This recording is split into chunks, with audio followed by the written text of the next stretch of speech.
JIH20 series sawing machine.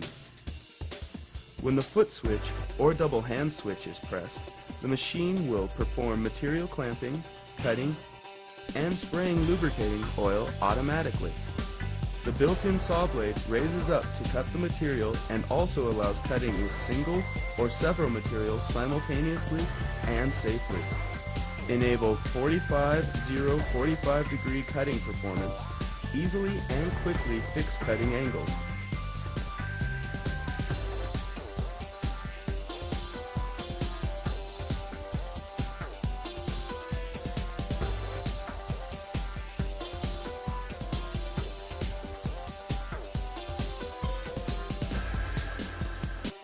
Quick cutting and accuracy cutting without burr.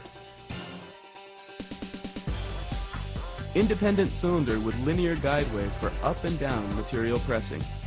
This design allows for independent adjustment of clamping pressure to prevent the distortion of the materials caused by overloading, independent adjustment of cutting speed, and clamping speed.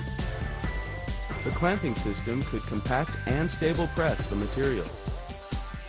Installation: 20-inch saw blade, horizontal clamping, in-feed and out-feed are optional. CE standard include protective cover and power-off switch. JIH20 series sawing machine.